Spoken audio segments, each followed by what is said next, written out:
following interview is being conducted as part of the Price of Freedom Oral History Series, sponsored by the Madison County Military Heritage Commission to inform the public of the sacrifices made by veterans in our community on battlefields around the world. Each veteran interviewed received a Valor Award for their heroism during combat. We wish to thank the Huntsville School System and the ETV Broadcast Center for their help in presenting this Military Heritage Program. Hello everyone, I'm Tom Kennemer. Welcome to our program. Today we'll be talking with U.S. Army veteran Justin Pelto. Justin is the recipient of the U.S. Army Commendation Medal with Valor for his heroic action in 2003 while serving in Operation Iraqi Freedom. Justin was inducted into the Madison County Military Heritage Hall of Heroes in 2022. Justin, it's a pleasure to have you with us. Thank you. Happy to be here. Joining us. Yeah. Now, tell us a little about yourself. I understand you grew up in Michigan, right? Yeah, so I grew up in Michigan. I don't know, sometime in high school I wanted to join some branch of the military. I had two grandfathers who were in the military, one in the Marines and one in the Army. I had a couple friends at school that were going into various branches of the military, and I ended up settling on the Army. Did you take some form of ROTC in high school or anything? I didn't, no. No ROTC. I mean, there was some, once I started going through the recruiting process, there was some, little tasks and stuff they'd have you do, but that was about it. You join up with a couple of guys from high school, or your friends, or are you all just myself? By yourself? Just all by myself. Decided one day you wanted to do it, right? Yeah. So where did you go to boot camp? Fort Jackson, South Carolina.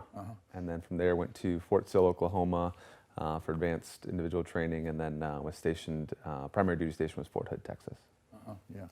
Now, did you have to go through any specialized training like before you went to Iraq? Or?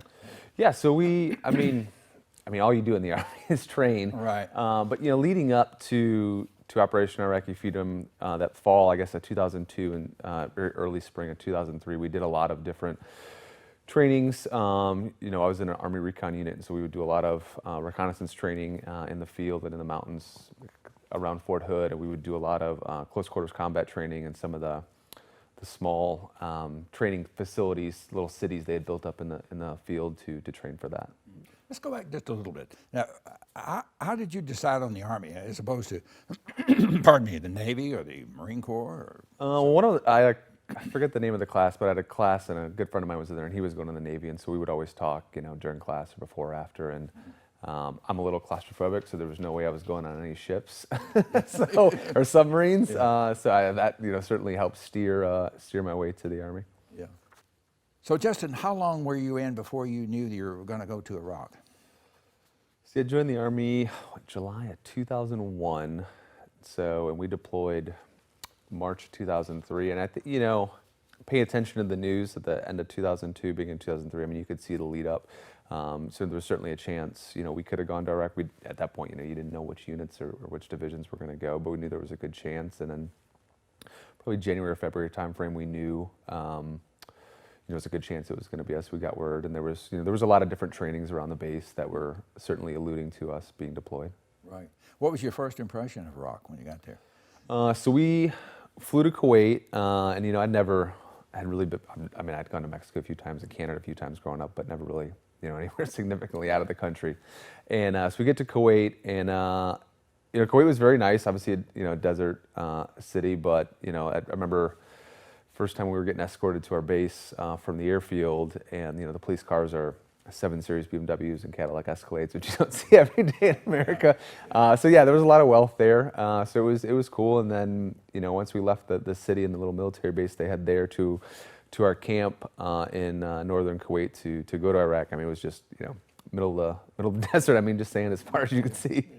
Now, what was your job? What like MOS? What did you do? So I was a 13 Foxtrot forward observer in an Armored Recon unit. And so what we would do was once we deployed to Iraq, we would go to a village, a city, or at that time a current Iraqi Army base that could be either still inhabited or maybe some insurgents were there.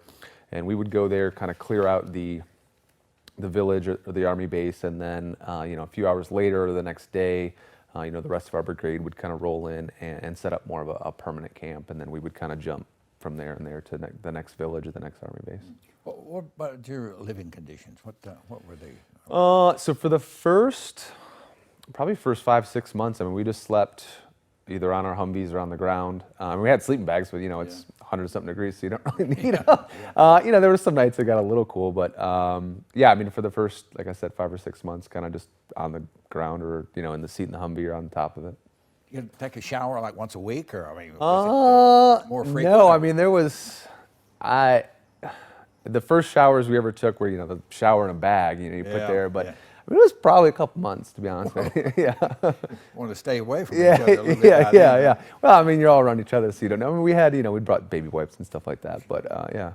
What about food and how did they feed you with eating conditions? Yeah, so for the first 5 or 6 months, I mean, it was just MREs that we would eat, and then. When we set up towards the tail end of the deployment, we were living in kind of the Iraqi version of Walter Reed, their old Army medical hospital just north of Baghdad. And so we lived in patient rooms there, and they ended up setting a little mini chow hall, I guess. And so they'd actually cook us food or sea rats or stuff like that. Yeah. Now, you're in a combat zone, of course, war zone. Were you able to stay in touch with your family and friends back home quite often? At the beginning, we could just write letters back and forth, and very. You might you go a week or two before you get one delivered from your family to you. We were always moving around. I'd say, the first time I was able to call home was probably 4 or 5 months into being in Iraq, and then the next time was probably another 2 or 3 weeks after that, and then towards the tail end of the deployment, probably. When we were staying at the Iraqi Army Hospital, they had set up phones and internet where we could call home more frequently at that point, once or twice a week. So. You were there a year, is that correct? Yeah, 13 months, just over a year. What about, did you have to learn at least part of the language, to be able to communicate with the people there? Yeah, we learned, tried our best to learn little, key phrases here and there. I actually still have at my house, the little Iraqi training book they handed us about, different regions and different words to use and stuff like that. So, well, what about certain customs? Do you have to learn about their customs? Yeah, I mean, in studying, their culture and kind of history and the lead up to it, there certainly was some customs you learned. I think the biggest thing, we would do, we'd pull security for these. We'd have a general or a colonel in the Army. We'd go meeting with a local sheikh to, learn more about the area and just build relationships there. And so we'd go to have to pull security, but at all those meetings, there was always a big meal, big luncheon, and they'd have these big metal serving dishes, and piled with rice and goat and different kinds of meat and vegetables. But there's no utensils. You eat everything with your hand. So you had to, we learned how to. You'd use just your right hand, and you'd put the food in there, and then have to push it up with your thumb to eat it. So that was one of the customs we had to learn. Well, did you enjoy their food? I did actually. Well, I mean, compared to MREs, it was amazing. You, right? Yeah, no, it really did. I like all kinds of different food and different cultures, and so yeah, I really enjoyed it. Justin, tell us about the action for which you would later receive the Army Commendation Medal with Valor. Describe what happened. Certainly. So we were in Balad, Iraq at that moment or that time, and there was a lot of insurgents activity. We were doing patrols and raids daily. Sometimes multiple times daily, and we would take shots here and there, and part of the unit had set up checkpoints, to try and capture some of these insurgents. And so one of the nights, one of the checkpoints was ambushed, and one of our fellow soldiers was killed there. And so we pursued the enemy from the checkpoint to a little kind of market area, and a bunch of our soldiers disbanded to try and catch them, and I was kind of left in the middle with a couple other soldiers. We were pulling security in the middle, and I had noticed.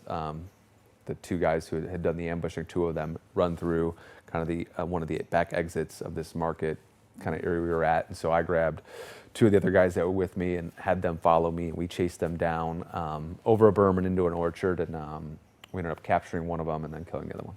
I see. How long was all this take? Was it like just a matter of minutes? I wish I would have clocked it.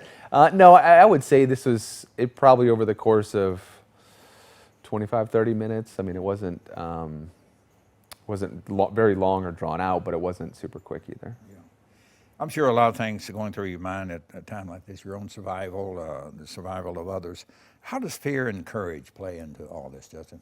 Yeah, I think, that's one of the parts of the Army is just, you go through so much different training and repetitive training that you just, I mean, there's certainly some fear there. I mean, you're not human if you don't have some. But to be honest, you don't, I mean, it's not in the forefront of your mind. You don't think about it a whole lot. It's more of just a reaction. Yeah. Now, this was like in the middle of your tour or toward the end of it? No, exactly. Yeah, right in the middle of our tour. I see.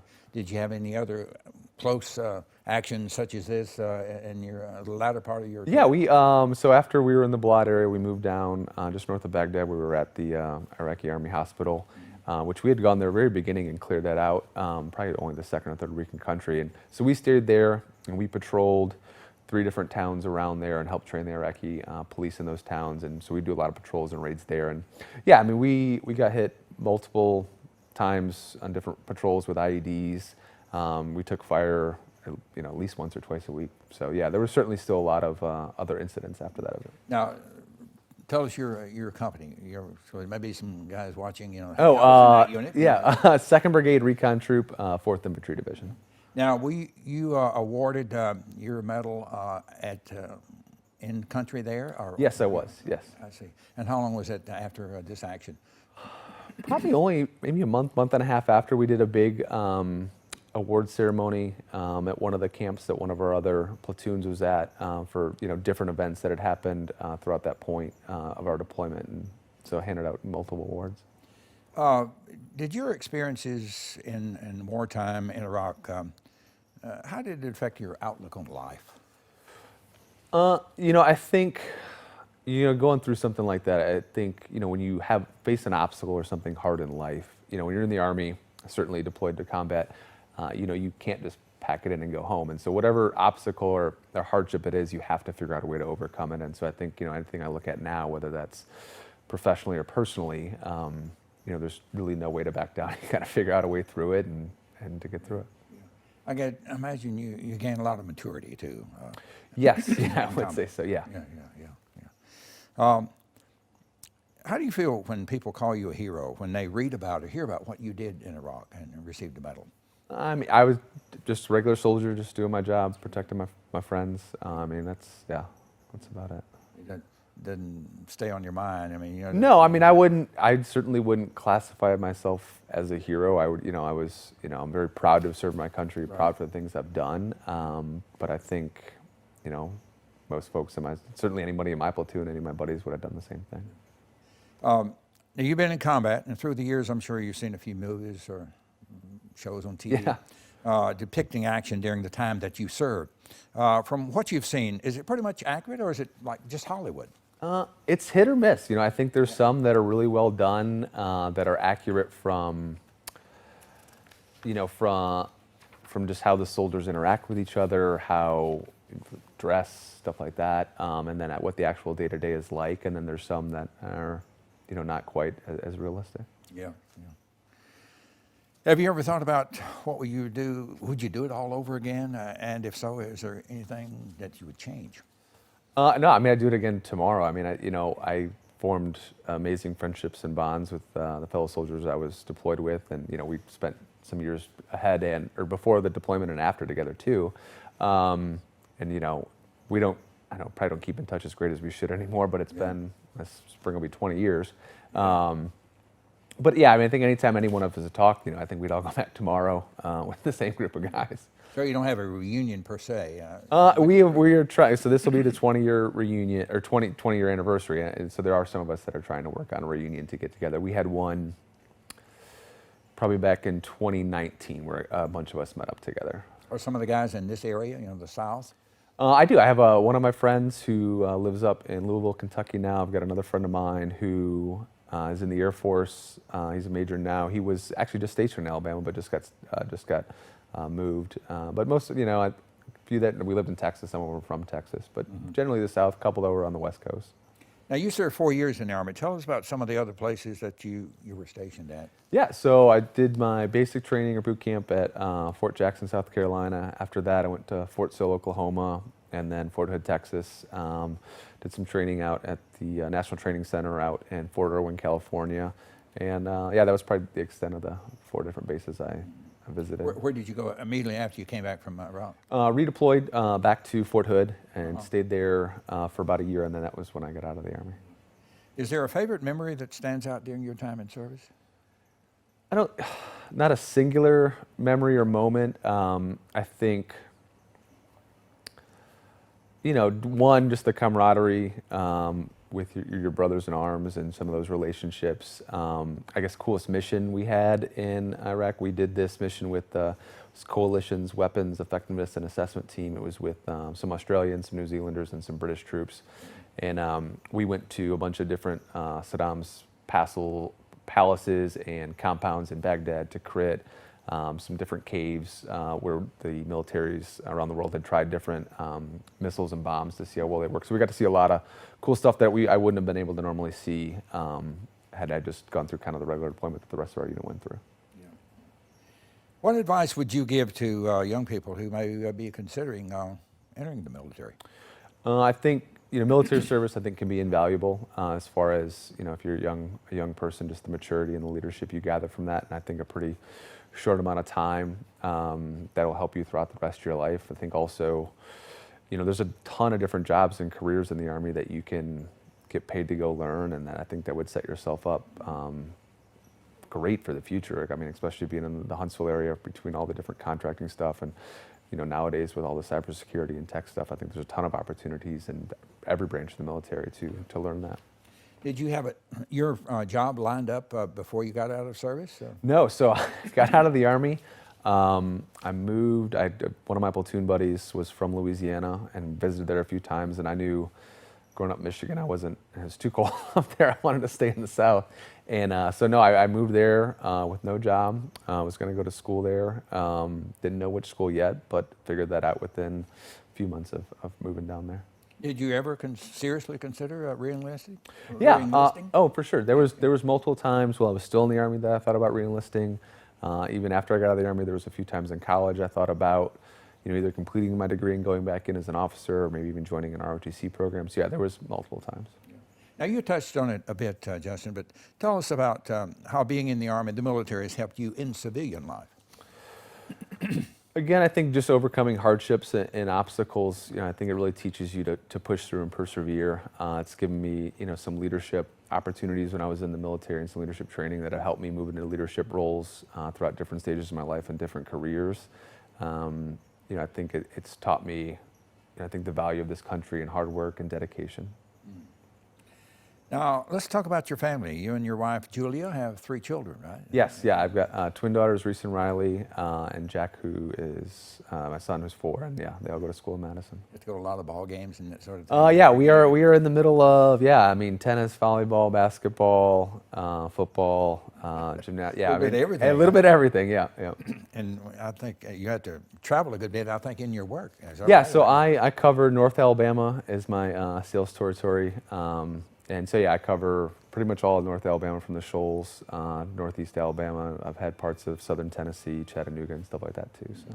Now, what brought you to Huntsville? You were transferred here, or? Yeah. So after I graduated in New Orleans, I started with a transportation company. Worked there for about 10 years, and 6 years with the company. I'd gotten an opportunity to be promoted to a regional manager position here in North Alabama. And, my wife's sister now lives in Birmingham, and we've got quite a bit of family now that's actually moved to Nashville area, so it was kind of smack dab in the middle, and been here going on 7 years and really enjoy it.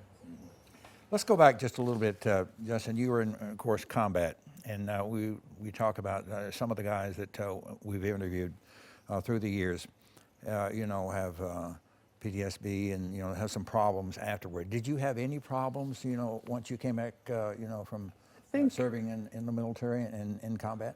I think everybody deals with it differently. I think It affects some people more than others. I think as far as the PTSD stuff goes, I think everybody's got a little bit of it. I think it just depends on what the varying difference is. I think there's all, obstacles and things we all have to overcome, and, whether that's, in most, it is internally, but yeah, I think you've got to figure out a way to try to get through it yourself. Now you lost, I think, one of your guys you lost, and a couple of them were injured too. Well, that night, we lost one guy that night, a couple injuries, and then through the course of the rest of the year, we lost a couple other guys as well too. Mm-hmm. Do you try to stay in touch with some of their families, or were you close to these guys? I was not super close to. I mean, I knew of them, knew some of them fairly well, and kept in touch for a good number of years. But yeah, I do keep in touch with some of those guys. Yeah. What did the experience of being inducted into the Hall of Heroes, what did that mean to you? Humbling, gracious. I think just to have the opportunity to be a part of that and help carry on the memory and the heritage of some of the members who are already in there, and just carry them into the future. I mean, just grateful and again honored. It was a very eventful night. Your parents were there. Yes, yeah. They came down from Michigan? No, they actually live in Nashville now. So. Yeah. What about, was some of you, I think you have siblings, were they able to come as well? No, no, my siblings, I've got 2 brothers and a stepbrother, stepsister. They were not able to make it. Now, I think you mentioned one of your brothers was in the military. Yeah, my brother Ross, he's a school teacher up in Nashville now. He was in the Army as well. He was with the 82nd Airborne. He was deployed to Iraq and Afghanistan as well. I think he went to Iraq 2005, so 2 years after my deployment. He was injured, I understand. Yeah, he received a Purple Heart for an injury he got while they ran over an IED. Justin, I want to thank you for participating in our oral history interview series and allowing us to preserve your military experience for the people of this community. Thank you, sir, for your service to our country. Appreciate you very much and being with us. Thank you. Now, if you'd like more information regarding this interview or any interview in our Military Heritage series, please contact the Madison County Military Heritage Commission website at mcmhc.us. Thank you for being with us.